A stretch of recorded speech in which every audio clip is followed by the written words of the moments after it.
Tonight, Senator Mark Warner is making his run for another term official, and there's already a new challenger looking to take his seat. He'll tell you who that is. Got the message that we were nominated. I was like, oh, that's awesome, cool. And then to realize we won, that's great.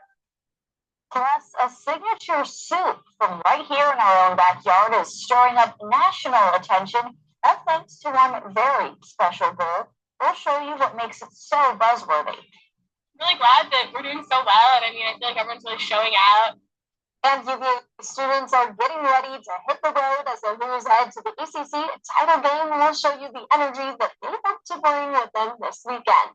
It's 7 o'clock, time for Fox Virginia News. Live from Charlottesville, this is Fox Virginia News with Alexia Williams, Cassidy Stevens, and Chief Meteorologist Travis Koshko. Now, Fox Virginia News at 10.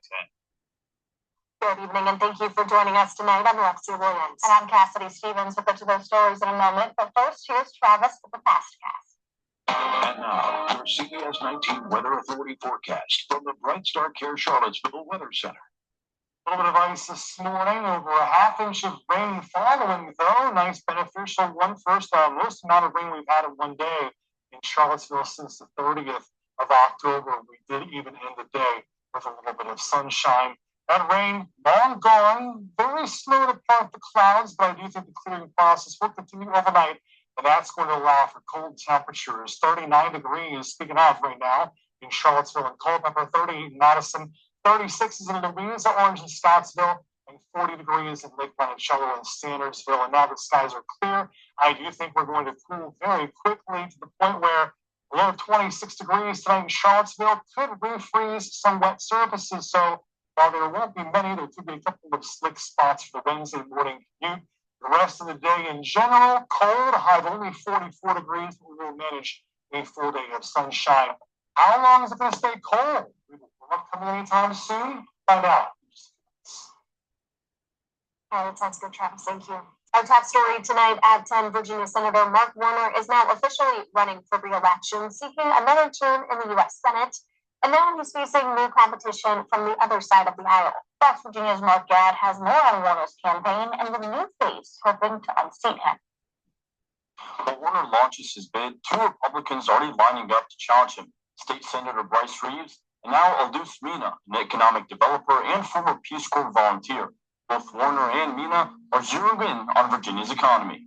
Grocery and energy prices keep climbing. Rent is out of control, and it feels like you need a second mortgage just to send your kid to daycare. Meanwhile, folks at the top are doing better than ever.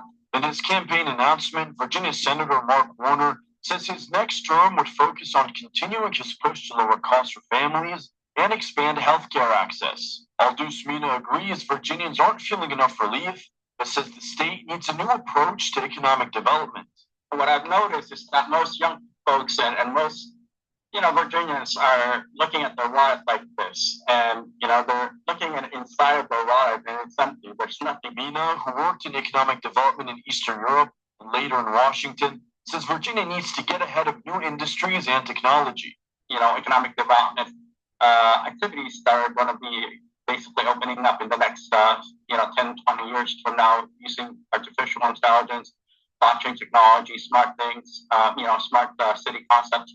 But Warner argues he's already been laying the groundwork, especially when it comes to managing the rapid changes AI is bringing to Virginia's tech-driven economy. If you think we've seen massive technological change over the past 2 decades, you ain't seen nothing. America's never been afraid of the future. We shouldn't be afraid now. These challenges present a massive opportunity.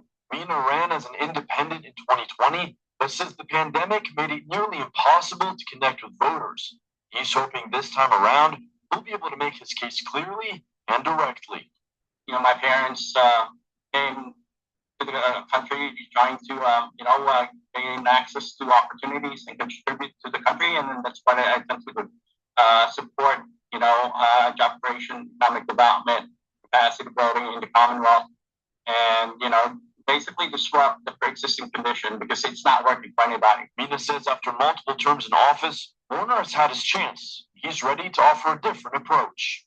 He can go back to his castle and leave the heavy lifting and door knocking to me. Between Aldous and State Senator Bryce Reeves will first have to face each other in the Republican primary before the winner takes on Senator Warner in November. Already has the backing of some of the heaviest names, including Governor-elect Abigail Spanberger, Senator Tim Kaine, and other state Democrats. In the newsroom, I'm Mark Gadd.